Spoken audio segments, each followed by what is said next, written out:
Hello दोस्तों, मैं अरविंद कुमार आपके अपने यूट्यूब चैनल साक्ष्य एजुकेशन 4149 में हार्दिक स्वागत एवं अभिनंदन है। जैसा कि मैं आपको साइंस में क्लास 10th तो जो जैव प्रक्रम चैप्टर है, क्लास 10th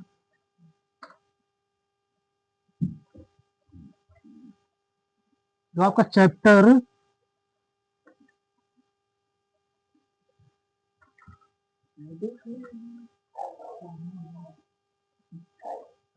जैव प्रक्रम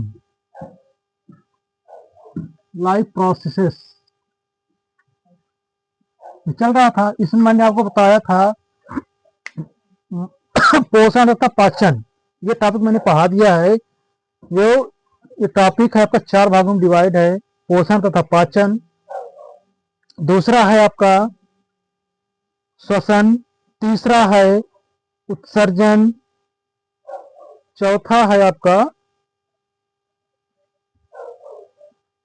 स्वांगीकरण, जो भी है, ठीक है। यानी इस 4 भागों में डिवाइड है। तो आपको मैं आज दूसरा टॉपिक पढ़ाऊंगा, श्वसन। ठीक है, पहले का दूसरे से कोई समझो मुझको कोई जो है वो नहीं है। ठीक है, तो इसको आपको अच्छे से पढ़ना है। तो आपका ये दूसरा जो टॉपिक है ये है श्वसन तंत्र। क्या है? श्वसन तंत्र।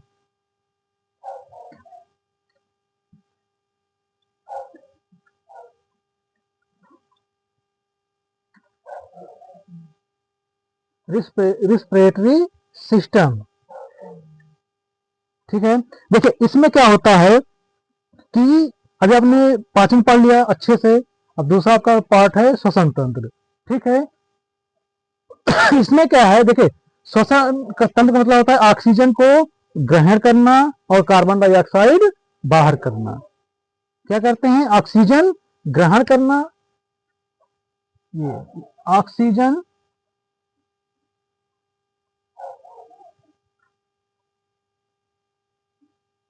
ऑक्सीजन क्या करते हैं? ग्रहण करना। और CO2, CO2 मतलब जानते होंगे आप लोग, carbon di, very good, carbon die oxide,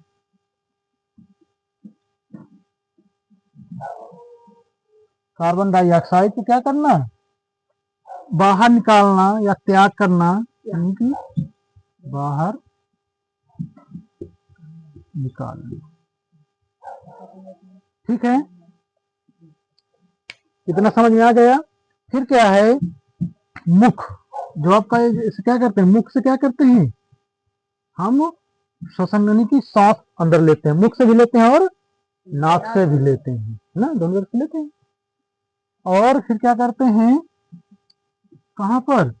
फेफड़े, यानी जो आपके लंग्स होते हैं, कहाँ पर? फेफड़े होते हैं ना सीने पे, एक जोड़ी होते हैं। कितने होते हैं? एक जोड़ी, यानी आपके फेफड़े।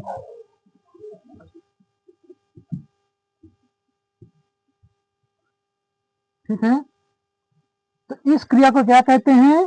जैव रासायनिक अभिक्रिया कहते हैं। यानी वायु को मुख से लेना और फेफड़े तक पहुंचाना कौन सी क्रिया कहलाती है?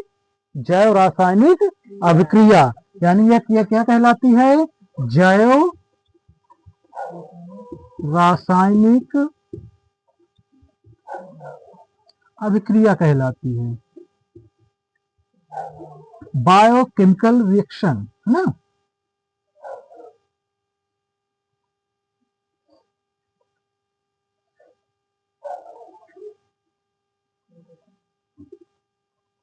जैव रासायनिक अभिक्रिया कैसी अभिक्रिया है? जैव रासायनिक अभिक्रिया, बायोकेमिकल रिएक्शन। इंग्लिश में लिख दें, बायो केमिकल रिएक्शन। इतना समझ में आ गया। अब इसके बाद है जंतुओं में श्वसन। क्या चीज? जंतुओं में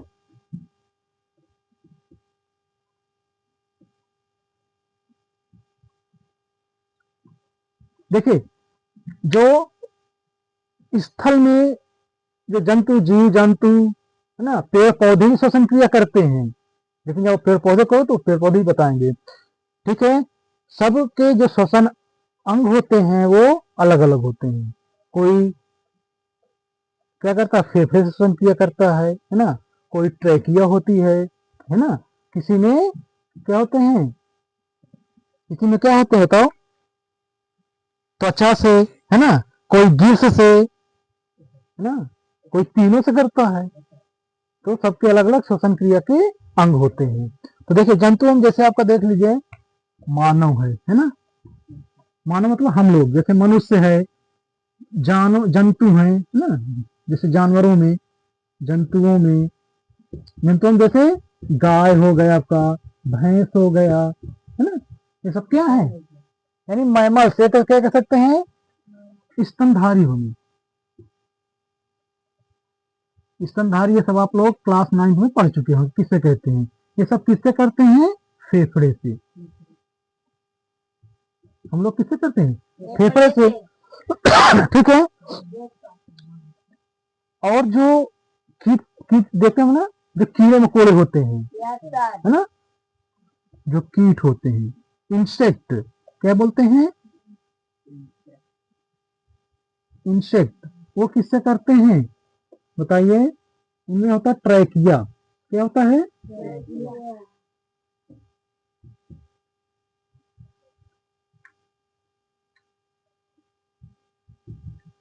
ट्रैकिया होता है। ठीक है, उनके माध्यम से श्वसन क्रिया करते हैं, क्योंकि इतने छोटे होते हैं, इतने संपूर्ण अंग विकसित नहीं होते हैं। ठीक है, जैसे जलीय जीव है ना, जलीय जीव, जो जलीय जीव जैसे आपका मछली आ गई, मछली तो सब लोग जानते होंगे है ना, देखे भी होंगे। जो मछली होती है वो किससे करती है, गिल्स, या जिसे कहते हैं गलफड़े, क्या बोलते हैं, गलफड़ों के माध्यम से श्वसन की क्रिया करते हैं है ना। जब मछली को जल से बाहर निकाल देते हैं वो मर क्यों जाती है, क्योंकि जो उसके गलफड़े होते हैं वो जल में क्रिया करते हैं, स्थल में क्रिया नहीं करते, जिससे कि श्वसन क्रिया उसमें नहीं हो पाती और उसकी मृत्यु हो जाती।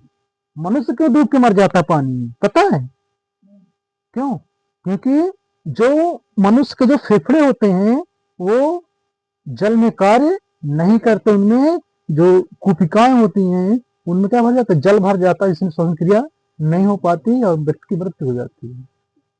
ठीक है, और देखिए इंटेलिजेंस जी बता रहे हैं, जैसे आपको मेढक देखे होंगे, इसे क्या कहते हैं, फ्रॉग है ना। जो मेढक होता है वो 3 प्रकार से श्वसन क्रिया करता है। कितने प्रकार से, 3 प्रकार से श्वसन क्रिया करता है। बता सकते हैं कौन कौन से, किसी को पता हो बताए, चलिए हम बताते हैं। देखिए जो जब वो भूमिगत रहता है, कब, भूमिगत या जमीन में है ना, या जमीन में, तो किससे करता है, फेफड़े होते हैं, क्या होते हैं, फेफड़े, तब वो फेफड़ा के माध्यम से, या इसे कहते हैं लंग्स, जगह थोड़ा सी कम है, थोड़ा सी जगह, इसको नोट डाउन कर लिए हैं। देखिए यहां से बता देते हैं, फ्रॉग या मेढक, मेढक भी आप लोग देखे होंगे है ना, आप लोग बहुत होशियार हैं, खाए भी होंगे क्यों, मेढक का सूप भी बनता है, हाँ? ठंडियों में उसको बहुत इस्तेमाल होता है सूप का, गर्मी आती है, लेकिन यहाँ पे नहीं होता ना, विदेशों में होता है। देखिए जब वो स्थल में या कह सकते हैं, या भूमिगत, भूमिगत मतलब मिट्टी में भी रहता है। ठीक है, गर्मियों में क्या होता है, मेढक दिखाई देता है हमको, नहीं दिखाई देता, कब क्या होता था, वो मिट्टी में छिप जाता है ना, तो किससे लेता है, फेफड़े के माध्यम से। ठीक है, जब वो क्या होता है, टेडपोल होता है। क्या होता है? टेडपोल। टेडपोल उसका क्या है? वो लार्वा होता है, अंडे होते देता है, अंडे से लार्वा होता है। क्या होता है? लार्वा स्टेज होता है, उसी को कहते हैं टेडपोल। क्या बोलते हैं इसको? टेडपोल कहते हैं। ठीक है।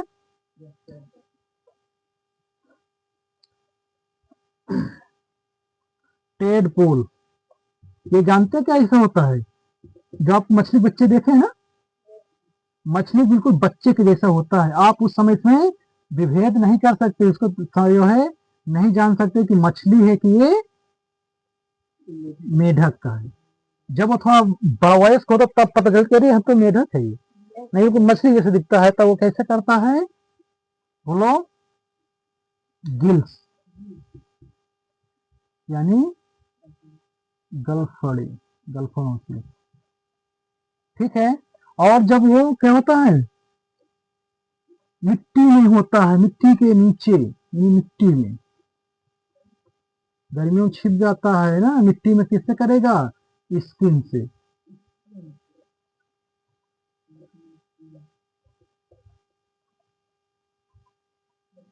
किससे करता है? स्किन, यानी अपने त्वचा से। किससे करता है? त्वचा से करता है। इतना समझ में आ गया? हो गया हो तो नोट डाउन कर लीजिए, फिर इसको हम मिटते हैं। ठीक है।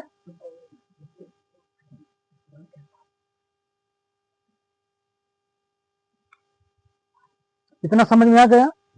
अब आते बताते हैं आपको श्वसन मार्ग, है ना। श्वसन मार्ग, पहले हम आपको श्वसन तंत्र देखते तक रफली बनाते हैं। ठीक है।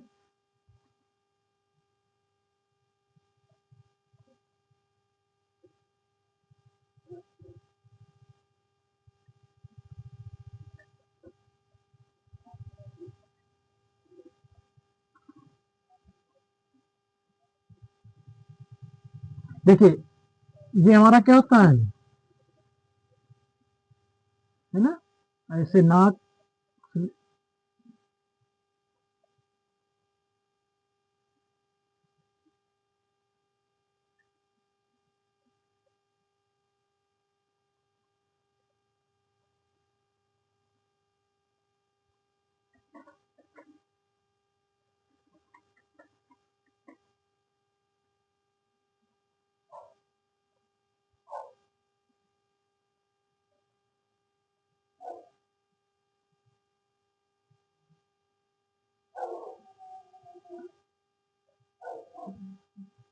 ये श्वसन तंत्र है, थोड़ा इसका प्रैक्टिस कर लीजिए, बनाने के लिए आ भी सकता है। ठीक है।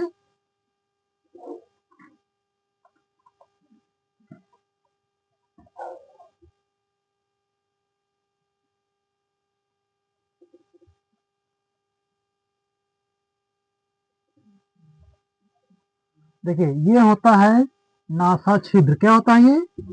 इसे बोलते हैं नासा छिद्र।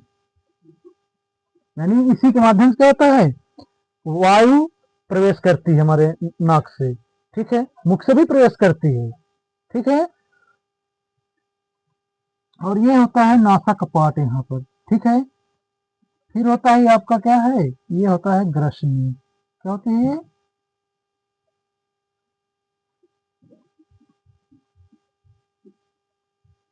ये इसे बोलते हैं कंठ। क्या बोलते हैं? कंठ। ठीक है। ये आपकी होती है श्वास नली। ये होती है क्या? श्वास नली होती है। ठीक है।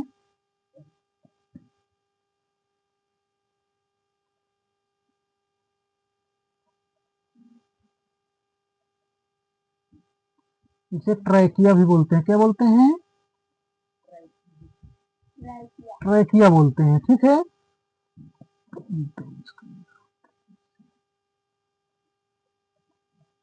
ये प्लूरा मेम्ब्रेन होती है। क्या होती है? Pleura membrane.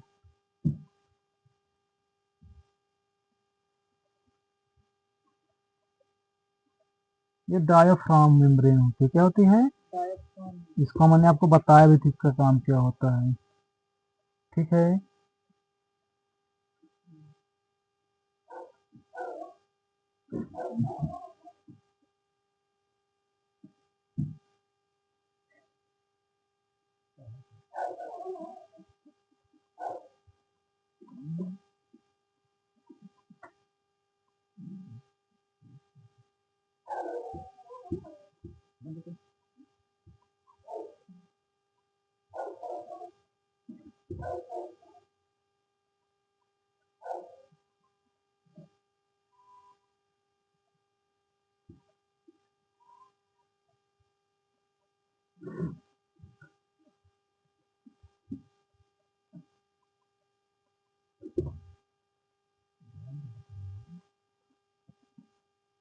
अब देखिए क्या होता है, अगर हम देखेंगे तो पहले क्या होता है, नासा छिद्र, है ना, नासा कपाट।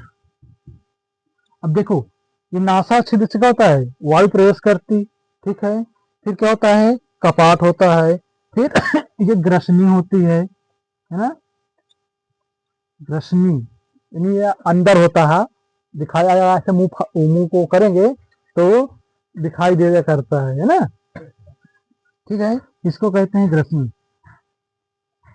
फिर क्या होता है, स्वर तंत्र, जिसे बोलते हैं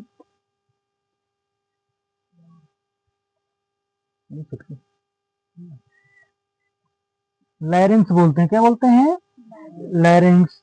फिर होता है श्वास नली,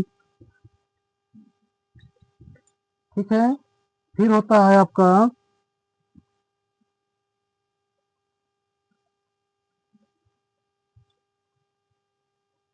ब्रोंकियाई, ठीक है, फिर होता है वायु कोष्ठ, ठीक है, फिर होता है ब्लड में जाएगा आपका, फिर सेल में जाएगा, इसके बाद माइटोकॉन्ड्रिया में। इसका हम आपको इसी टॉपिक में थोड़ा आगे विस्तार से पढ़ाएंगे, थोड़ा एक रफली बता रहे हैं आपको। देखिए जैसे हम श्वास करके अंदर ले नाक से, देखते नाक में हमारे क्या होते हैं, छोटे छोटे बाल होते हैं ना, वो किस लिए होते हैं, कि जो हमारी बाहरी जो वायु है वो क्या, उसमें धूल मिट्टी के कारण जीवाणु बैक्टीरिया होते हैं, वो क्या होते हैं इसमें फंस जाते हैं, ठीक है। जैसे अंदर नासा कपाट में पहुंचता है, क्या होता है, म्यूकस इसमें भरा होता है, क्या भरा होता है, म्यूकस। और मैंने म्यूकस आपको बताया था कि क्या होता है ना, म्यूकस को श्लेष में भी बोलते हैं, क्या बोलते हैं, श्लेष, जो कैसा होता है, गाढ़ा चिपचिपा होता है, कैसा होता है, गाढ़ा और चिपचिपा होता है। तो जो उसमें कुछ वायु में जो बैक्टीरिया जो धूल के कारण बचते हैं हमारे बाल से, और जीवाणु क्या करते हैं, इस म्यूकस में फंस जाते हैं, क्या होते हैं, फंस जाते हैं, रुक जाते हैं और अंदर वायु के साथ नहीं जा पाते, जिससे हमको क्या शुद्ध वायु हमको मिलती है, यानी कि इसमें बैक्टीरिया और धूल कण नहीं होते हैं। और इसी में क्या होता है, आप 2-4 दिन बाद देखते हैं निकालते भी हैं इसको, है ना, जान गए होंगे, समझ गए होंगे। फिर ग्रसनी होती है, ठीक है। इसके बाद कंठ। कभी कभी क्या होता है कि अगर आपसे पूछे, कभी कभी कोई पूछ ले कि हमको हिचकी क्यों आती है ना, या कभी कभी आप क्या खाना खा रहे जाओ रहे तो क्या अचानक से खाना क्या होता है, यहाँ पे जब रुक जाता है तो आप क्या होते हैं, परेशान हो जाते हैं, है ना, क्यों होता है, क्योंकि यहीं पर, यहाँ से भोजन नली और श्वास नली दोनों आती हैं, और यहाँ पर क्या होता है आपको, ये कंठ, यहाँ पर एक कपाट होता है ना, एपिग्लॉटिस होता है, कंठ द्वार इसे बोलते हैं ना। तो जब हम भोजन करते हैं तो जो श्वसन नलिका होती है वो बंद हो जाती है और भोजन नली खुल जाती है, जिससे भोजन हमारा भोजन नली में जाता है ना। और कभी कभी हम बिजी बहुत हैं, खाना भी खा रहे हैं, हमारा ध्यान और कहीं है, हाँ, और दिमाग हमारा काम ही दूसरी जगह चल रहा है, तो जो हमारा जो पूरा कंट्रोल कहाँ होता है, ब्रेन से होता है ना, वो क्या करता है, वो आदेश देता रहता है कि ये करना है वो करना है। अब पता चले आप दूसरे मगन है तो हमारा भोजन कहाँ आता है, चढ़ाता है इसके, ये श्वास नली में जाता है, तो जो फेफड़ा होता है वो क्या करता है, ऊपर की ओर फेंक देता है ना, फेंकता है इधर कहाँ आ रहा है, जब भोजन नली में जाओ, भोजन नली में, है ना। तो कभी क्या होता है, हमको हिचकी आने लगती है ना, बहुत तेज से आती है ना, तो यही होता है, ठीक है। फिर श्वास नली के माध्यम से हमारा भोजन इस एल्वेलाई के माध्यम में आता है और इन कोशिकाओं में भर जाता है। ठीक है, और एक होता है प्लूरा मेम्ब्रेन। इसका काम होता है कि जो फेफड़ा होता है उसको रगड़ से बचाना। किससे बचाना?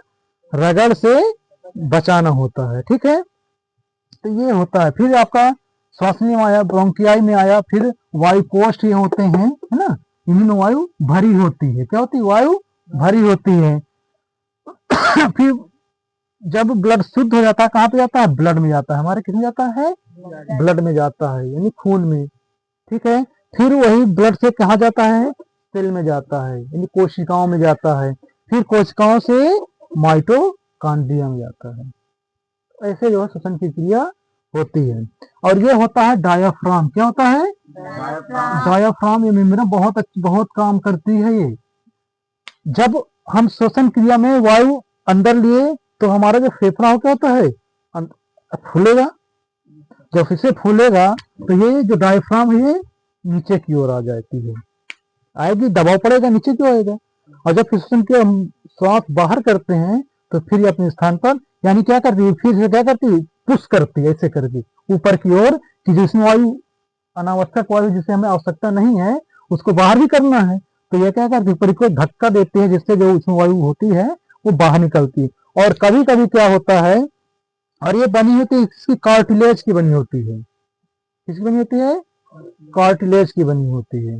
ठीक है, कार्टिलेज टिश्यू की। ठीक है, जैसे आपके कान है, यानी जो, ठीक है। कभी कभी क्या होता है, कोई जब यहाँ पे मार देता है, यहाँ पर, है ना, और वो सांस तक कर लेता है, तो क्या होता है? यहीं पे चोट लग जाती है और ये इसको चोट पहुंच जाती है, जिससे श्वसन क्रिया हमारी थोड़ा रुक जाती है। लगता है कि अब प्राण निकल गए। होता है ना कभी? होता है कि नहीं? हाँ, तो यहाँ पर कभी नहीं मारना चाहिए। यहाँ पर ये अगर ये टूट गई तो काम खत्म। या कभी कभी अब क्या होता है, कोई एक्सीडेंट होता है और देखते होंगे कि इसको ना कहीं चोट लगी ना कुछ, कहीं कुछ चोट कहीं नहीं लगी है, लेकिन इसकी प्राण निकल गई, इसकी मृत्यु क्यों हो जाती है? कहीं कहीं यही क्या होती है? डैमेज होती है, यानी जो श्वसन क्रिया, यानी जो वायु तो अंदर ले लिया लेकिन उसको बाहर नहीं कर पाए, जिससे उसकी मौत हो जाती है। इतना ही समझ में आ गया? इसको हम इरेज कर देते हैं, फिर आपको आगे बताते हैं।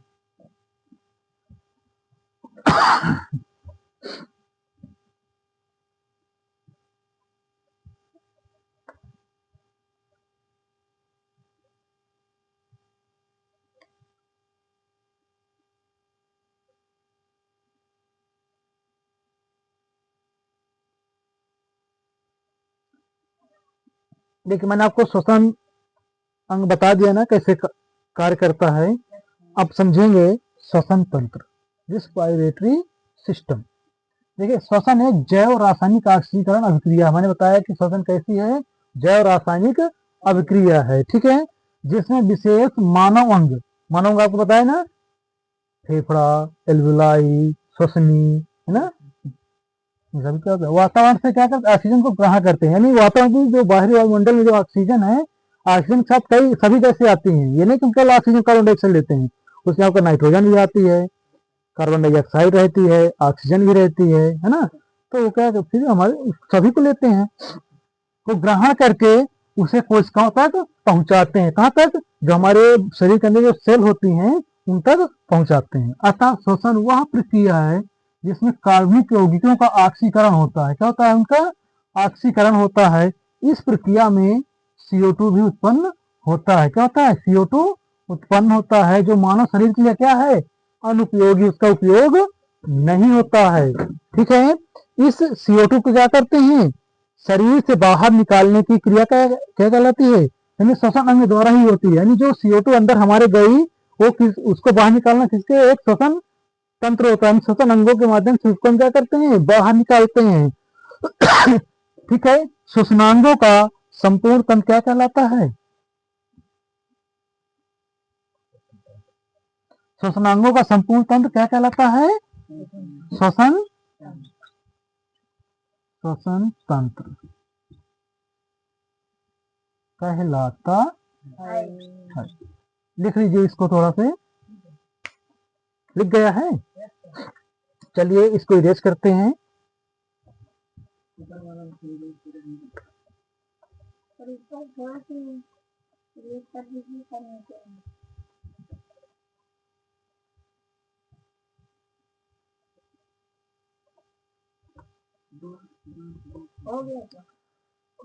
देखिए अब इसके बाद आपको बताएंगे वायवीय श्वसन और अवायवीय श्वसन। ठीक है, यानी कि आक्षी श्वसन और अनाक्षी श्वसन। हेडिंग डाल लेंगे वायवीय श्वसन। ठीक है, इसी को बोलते हैं आक्षी श्वसन।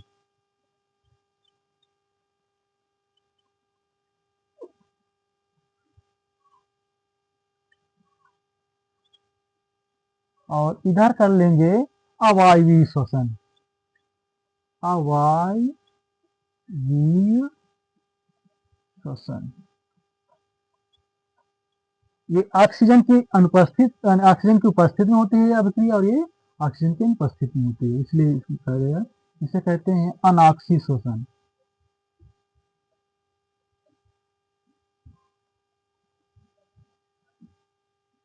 ठीक है, थोड़ा इसमें समझ लेंगे और लिखते भी चलेंगे साथ ही साथ। ठीक है, अब इसको हम इरेज कर देते हैं।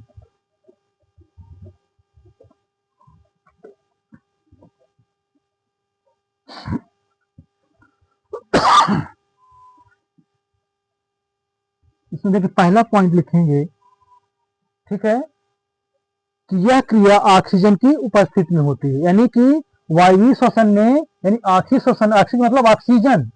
ठीक है, कि यह अभिक्रिया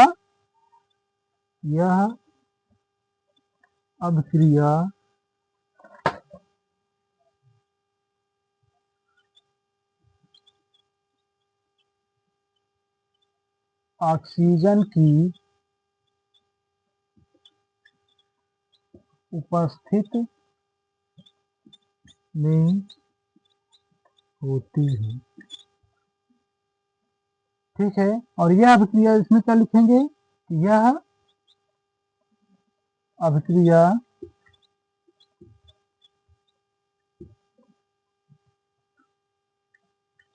ऑक्सीजन की अनुपस्थिति में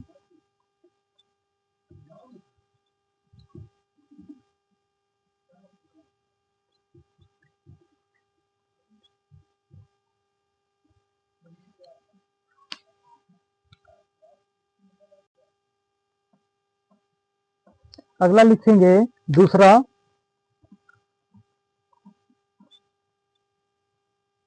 इसमें अधिक ऊर्जा मिलती है। इस सब लिखने, इसमें कम ऊर्जा मिलती है, इसमें कम ऊर्जा